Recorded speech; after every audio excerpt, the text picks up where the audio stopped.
Hello everyone, welcome to यज्ञ investment academy. एक stock की हम यहाँ पर बात करने वाले हैं आज, जो अभी currently as we speak is up by 16%। हम बात करने वाले हैं केन्स टेक्नोलॉजीज की।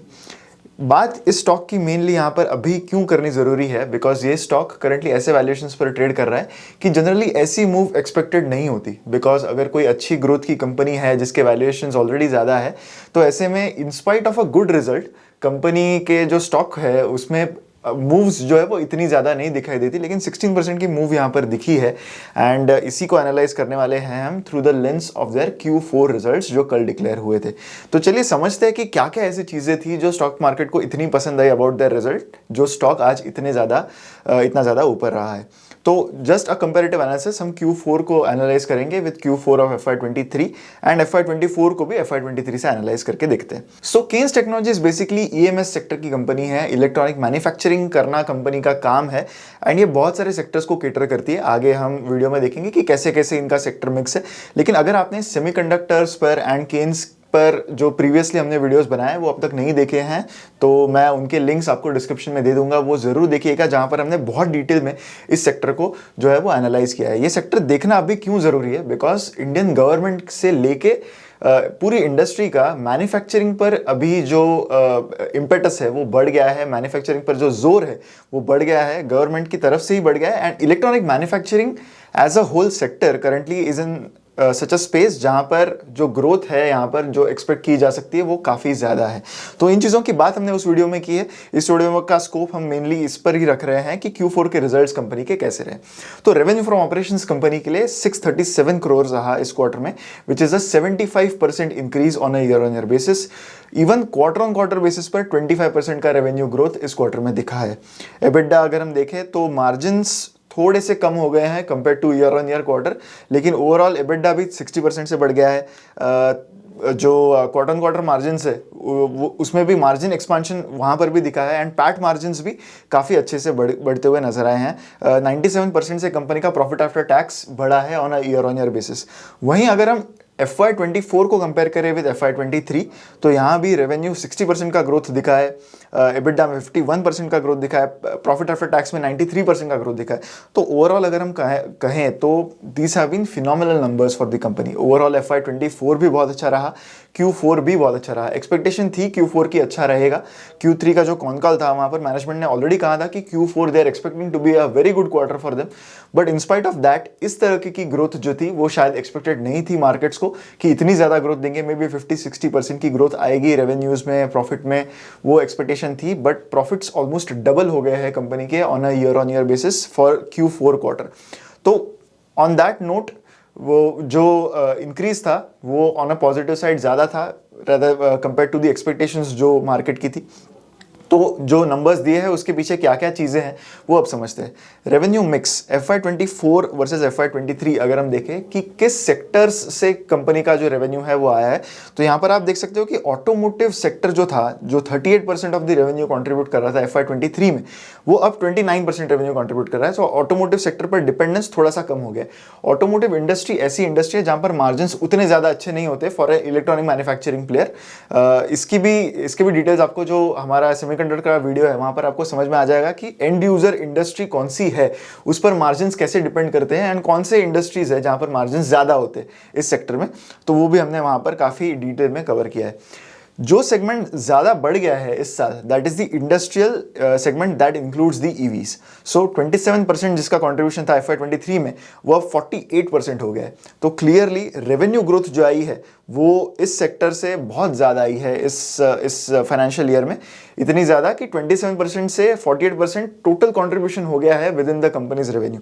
सो क्लियरली इस इंडस्ट्री ने, इस सेक्टर ने कंपनी को सबसे ज़्यादा ग्रोथ दी है। कंपनी के प्रोडक्ट पोर्टफोलियो की अगर बात करें तो इन सारे प्रोडक्ट पोर्टफोलियोज में, इन सारे एंड यूजर इंडस्ट्रीज में इनके प्रोडक्ट्स आते।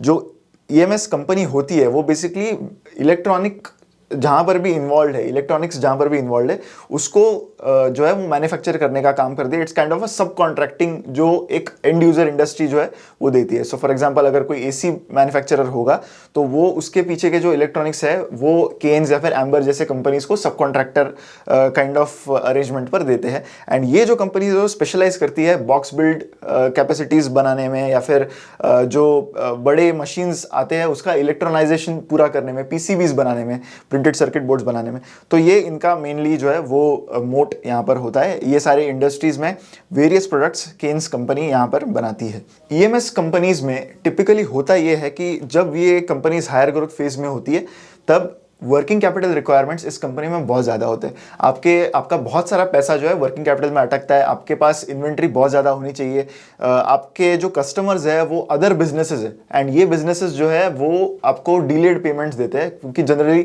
B2B बिजनेसेस में क्रेडिट पीरियड होता है, तो 90 डेज 120 डेज का क्रेडिट पीरियड यहाँ पर होता है। ऐसा तो नहीं है कि ये B2C कंपनी है जहाँ पर तुरंत आपको कैश मिल जाए। तो वर्किंग कैपिटल में बेसिकली आपका बहुत पैसा अटकता है। तो ऐसे में होता यह है कि ऑपरेटिंग कैश फ्लोज पॉजिटिव लाना एक चैलेंज होता है। But for this quarter FY24 Q4 of FY24 में कंपनी का कैश फ्लो स्टेटमेंट अगर आप देखोगे for FY24 that has been positive. Cash flow from operating activities was positive 70 crore, जबकि पिछले साल में this was negative 41 crore. So in spite of बहुत सारा पैसा इनका वर्किंग कैपिटल में अटकने के बाद भी जो प्रॉफिटेबिलिटी कंपनी ने इस साल की है, because of that operating cash flows have been very good for the company. Positive cash flow होना ये इस साइकिल में करंटली बहुत बड़ी बात है। May be a few years down the line operating cash flows इस इंडस्ट्री में पॉजिटिव होना that would be a normal case. Company के एक्सपांशन की अपडेट अगर हम देखें तो मानेसर में कंपनी के दोनों फैक्ट्रीज ऑपरेशनल हो गए, बहुत जगहों पर इनके प्लांट्स करंटली है। They are also planning OSAT यानी outsource semiconductor assembly and testing plant that is going to be operational in their plant in Telangana. तो तेलंगाना में उनका ऑलरेडी वो सारी चीज़ें ऑनगोइंग है। Company is waiting approvals from the government. Currently there is the model code of conduct, जिस वजह से शायद उनको अप्रूवल नहीं मिलेंगे, but once the election results are out उसके बाद इट कैन बी एक्सपेक्टेड कि soon the company could receive approval for their OSAT facility. Pune में भी इनकी एक फैसिलिटी उन्होंने रिसेंटली एक्वायर की which is going to be operational shortly. So expansion plans are already in process. Now gross block and asset turnover इस company के लिए देखना जरूरी है, बिकॉज यहाँ से आपको एक बहुत की इनसाइट मिलने वाली है about the future growth of the company. Gross block जो है कंपनी का, these numbers are in million taken from their investor presentation. FY23 के एंड में दिस वाज अराउंड 180 करोड़, जो अभी 360 करोड़ से भी ज्यादा हो गया। सो बहुत बड़ा केपेक्स कंपनी ने FY24 में अंडरटेक किया है। तो असेट टर्नओवर यानी आपके जितने असेट्स है उसके कंपैरिजन में आपका जो रेवेन्यू है वो कितना ज्यादा है। FY23 में दिस वाज 6 टाइम्स, जो FY24 में कम हो गया है इन spite of a 60% growth in revenue. So asset turnover 5 times हो चुका है यहाँ पर। सो जो भी केपेक्स कंपनी ने किया है इन FY24 वो और भी जो है वो ऑप्टिमाइज होगा, उसका जो यूटिलाइजेशन है वो और भी बेटर होने का स्कोप यहाँ पर है। इसके अलावा कंपनी और केपेक्स ऑलरेडी कर रहे हैं, तो आप समझ सकते हो कि कितना रेवेन्यू ग्रोथ वो एक्सपेक्ट कर रहे हैं एंड उसके लिए वो कैसे कैसे प्रिपरेशन कर रहे हैं, वो ये 2 नंबर से काफी क्लियर हो रहा है। इसके अलावा अगर आप ऑर्डर बुक एंड क्लाइंट्स भी देखोगे तो यहाँ पर की इनसाइट आपको ये मिलेगा कि average order inflow per month currently is around 320 crore for the company in Q4। Current order book की बात करें तो अराउंड 4100 करोड़ की ऑर्डर बुक है, जबकि 1800 करोड़ का रेवेन्यू कंपनी ने इस साल किया है। यानी कंपनी FY24 में जितना रेवेन्यू कर चुकी है उसके 2 टाइम्स उनकी करंट ऑर्डर बुक ऑलरेडी है। एंड समझिए कि ये जो इंडस्ट्री है यहाँ पर ऑर्डर बुक फुलफिलमेंट ज़्यादा जल्दी होती है कंपेयर टू अदर इंडस्ट्रीज, जैसे EPC अगर होगा या फिर L&T जैसा बिजनेस आप इमेजिन कीजिए जहाँ पर ऑर्डर बुक फुलफिल होने में कुछ साल भी लग सकते हैं। यहाँ पर ऑर्डर बुक का रिप्लेनिशमेंट इज मच क्विकर, क्योंकि इलेक्ट्रॉनिक मैन्युफैक्चरिंग है। आपको कुछ केसेस में 3 मंथ्स 6 मंथ्स 1 साल के अंदर ही मोस्टली सारे ऑर्डर्स जो है वो फुलफिल करने होते हैं। तो ये सारे ऑर्डर्स कंपनी को जल्दी से जल्दी फुलफिल करने होंगे, तो ऐसे में that is why they have actually anticipated कि ये ऑर्डर्स फुलफिलमेंट के लिए उनको ज्यादा केपेक्स करना होगा। So even these numbers look in favour of the company. अगर आप रिटर्न ऑन कैपिटल एम्प्लॉयड भी देखोगे, so this has been more than 20% for almost 3 years now, FY22 से लेकर 24। Return on equity and return on capital employed both have been more than 20%। Typically इस industry में ROCs जो है वो हमेशा कम होते हैं, but in spite of that the company has more than 20% ROCE return on capital employed, because आपको बेसिकली इस इस इंडस्ट्री को आप समझेंगे तब आपको पता चलेगा कि यहाँ पर मार्जिन्स हमेशा कम होते हैं, आपको केपेक्स ज़्यादा करना पड़ता है, तो ऐसे में आपके रिटर्न ऑन कैपिटल एम्प्लॉयड हमेशा कम रहते हैं। But still Keynes and Dixon are two players who are in the electronic manufacturing but still have very high ROC numbers. Dixon के FY24 के ROC numbers जो recently आए थे, they were even more than 30%.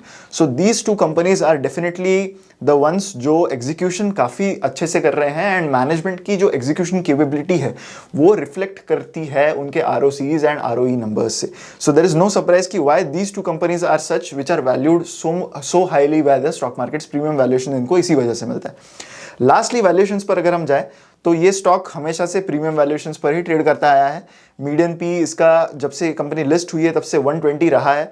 Currently this P ratio आपको इस chart में around 110 के ऊपर दिखेगा, but this has not factored in the FY24 figures, जिसके बाद current P ratio of the company is around 100।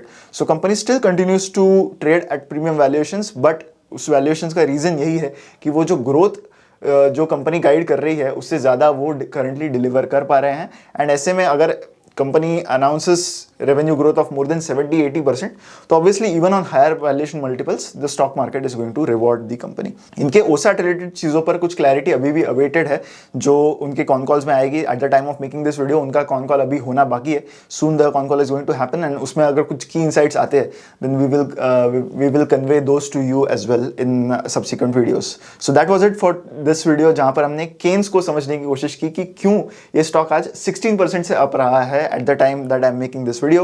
अगर वीडियो आपको अच्छा लगा है तो लाइक जरूर कीजिएगा, एंड कमेंट्स में मुझे बताइए कि आपको क्या लगता है अबाउट दिस कंपनी कंसीडरिंग इसके फंडामेंटल्स एंड इसके वैल्यूएशंस। ऐसे ही वीडियोस के लिए चैनल पर बने रहिए। हमारा करंटली इलेक्शन कूपन कोड जारी है, तो ऐसे में बहुत अच्छी अपॉर्चुनिटी है आपको हमारे रिसर्च प्रोडक्ट्स को सब्सक्राइब करने की। investetna.in विजिट कीजिए एंड हमारे रिसर्च प्रोडक्ट्स को ज़रूर देखिएगा। मिलेंगे हम अगले वीडियो में। Thank you so much.